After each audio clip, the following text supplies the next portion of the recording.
धनतेरस के दिन आयुर्वेदिक देवता धन्वंतरी जी का पूजन कैसे करें। जय माता दी दोस्तों, कैसे हैं आप सब लोग। आशा करती हूँ कि अच्छे होंगे। आने वाली 5 दिवसीय दीपावली की ढेर सारी शुभकामनाएं।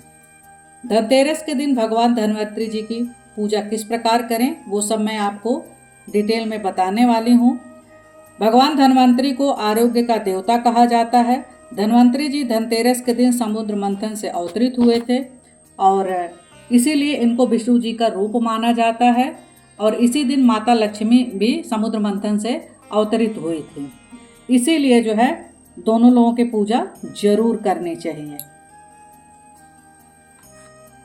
दोस्तों, मैं बताने वाली हूँ कि इनकी पूजा विधि किस तरह से करनी चाहिए। सबसे पहले आप एक चौकी ले लें, उस पर जो है पीला कपड़ा बिछा लें। पीला कपड़ा बिछा लें क्योंकि धन्वंतरी जी को पीली चीज़ बहुत पसंद है।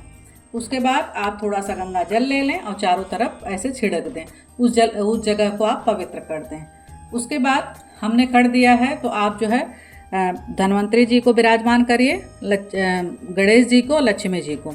अगर आपके पास धन्वंतरी जी की प्रतिमा नहीं है तो आप यहाँ विष्णु जी को भी विराजमान कर सकती हैं।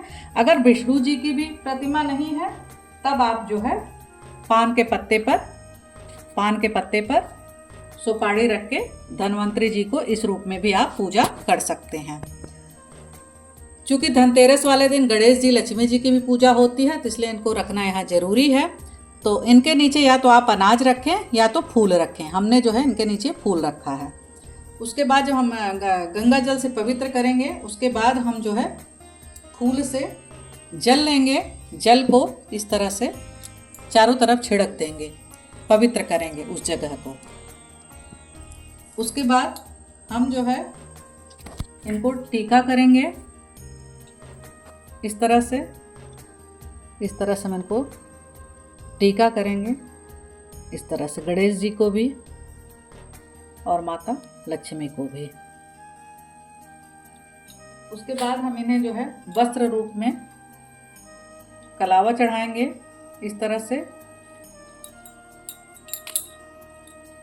से वस्त्र रूप में कलावा चढ़ाएंगे तीनों लोगों को, लक्ष्मी जी को, गणेश जी को और धन्वंतरी जी को। इस तरह से मैंने वस्त्र समर्पित करेंगे। और उसके बाद हम जो है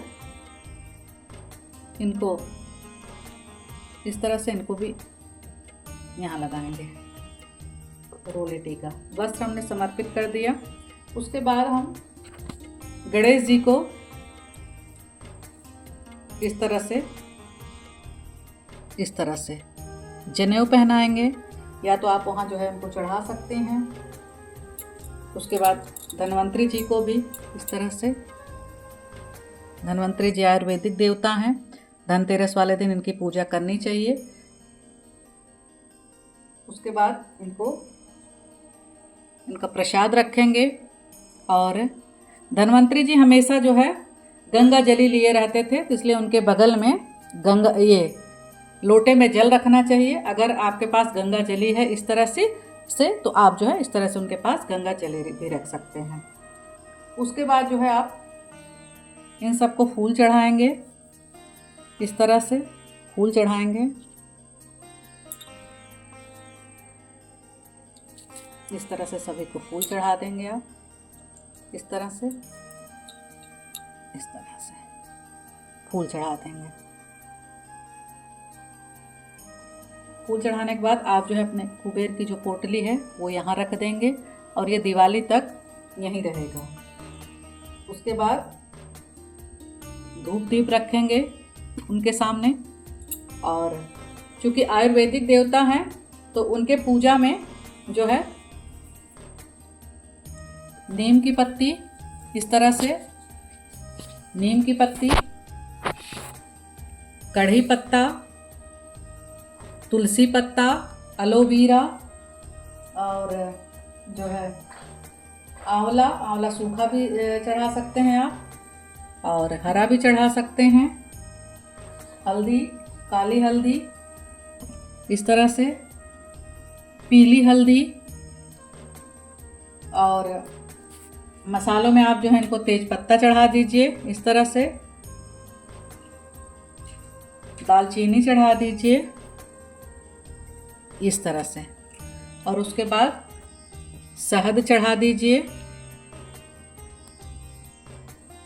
और आपकी जो बेसिक दवाइयाँ हैं वो इनके पास, ये बेसिक आप दवाइयाँ चढ़ा दीजिए, जिससे भी जो कुछ भी आपकी बीमारी हो ख़त्म हो। फल चढ़ा दीजिए, और खील बतासा तो इनका मुख्य होता है। गिलोय चढ़ा दीजिए आप इस तरह से, और उसके बाद जो भी आप बर्तन लेके आए हैं वो चढ़ाएंगे। लौंग इलायची चढ़ाएंगे गणेश जी को और माता लक्ष्मी को इस तरह से। कुछ दक्षिणा चढ़ाएंगे कि अगर आपके पूजा में कुछ कमी रह गई हो तो उसके लिए आप दक्षिणा इस तरह से चढ़ा देंगे। और खुशबू के लिए आप जो है इस तरह से इत्र कर देंगे। उसके बाद आप जो है फूल, अक्षत और गंगा जल लेके इस तरह से, फूल, अक्षत, गंगा जल लेके इस तरह से आप जो है धन्वंतरी भगवान से प्रार्थना करेंगे कि हे धन्वंतरी भगवान, आप आयुर्वेदिक देवता हैं, तो हमारी जो भी बीमारियां हैं, ये बेसिक जो भी मेरी दवाइयां हैं, इन दवाइयों को हम दवाइयों से हमें दूर रखें, हमारी बीमारियां ख़त्म करें। हमारे परिवार में जितने लोग भी अस्वस्थ हैं उनको स्वस्थ करिए और उनकी बीमारी को दूर करें। और गणेश जी से कहिए कि हे गणेश जी भगवान, अस्थायी रूप से आप रिद्धि सिद्धि माँ के साथ और शुभ लाभ अपने बेटों के साथ यहीं रहिए। और माता से भी प्रार्थना करेंगे कि हे माँ, आप अस्थायी रूप से मेरे घर में निवास करिए और मेरे घर में धन संपदा की कभी भी कमी ना होने पाए, और समाज में हमारा नाम ऊंचा रहे। और जाने अनजाने में अगर गलती करें तो उसे रोकने की कोशिश करिएगा। और धनतेरस वाले दिन जो है धन्वंतरी भगवान की विशेष पूजा होती है, उसी दिन जो है यम की पूजा होती है। और इसके बाद क्षमा याचना करने के बाद ये फूल जो है आप वहीं छोड़ देंगे। उसके बाद आप जो है इस तरह से दीपक जलाएंगे। या तो दीपक आप 12 कर लीजिए, या तो आप दीपक 6 कर लीजिए। एक दीपक जो है सबसे बड़ा बनाइएगा, यम का दीपक। और ये दीपक जो है यम का दीपक कैसे बनाते हैं, कैसे जलाएंगे, क्या करेंगे, सारे नियम मैं अगले वीडियो में आप सबको बताऊंगी। क्योंकि ये दीपक जो है यम का दीपक ऐसा होना चाहिए कि रात भर जले, इसे न जलता हुआ देखते हैं न बुझता हुआ देखते हैं। तो सुबह तक ये ना जले, ब्रह्म मुहूर्त इतना मतलब इसमें तेल भरना चाहिए, ब्रह्म मुहूर्त तक ही जले। तो वो मैं अलग बताऊंगी। इस तरह से धनतेरस वाले दिन धन्वंतरी भगवान के नाम से इस तरह से तेल का दीपक ये जलाना है, घी का दीपक इधर जलाना है। आपको इस तरह से यहाँ मैं रख दे रही हूँ, वीडियो में समझाने के लिए मैंने आप सबको बता दिया है। उसके बाद दोस्तों, उसके बाद आप जो है दीपक पे इस तरह से टीका लगा देंगे। टीका लगाने के बाद आप जो है दीपक जलाएंगे।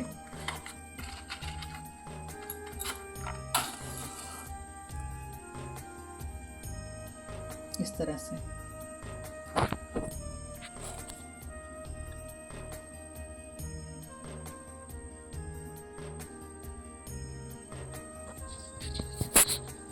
उसके बाद आप जो है गणेश जी, लक्ष्मी जी और धन्वंतरी भगवान की आरती करेंगे। इस तरह से आप जो है आरती करेंगे। आरती करने के बाद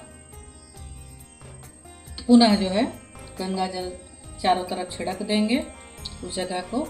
उसके बाद प्रणाम करेंगे सभी देवताओं को, धन्वंतरी भगवान को, गणेश जी को, लक्ष्मी जी को, सबको प्रणाम करेंगे। प्रणाम करने के बाद यहीं जो है अपनी पूजा समाप्त करते हैं। दोस्तों, उम्मीद करती हूँ कि आप सबको धनतेरस पर धनतेरस की पूजा कैसे करते हैं धन्वंतरी भगवान की, आप लोगों को पसंद आएगी। अगर आप सबको पसंद आए तो लाइक, शेयर, सब्सक्राइब जरूर करिएगा और कमेंट में जय माता दी जरूर लिखिएगा।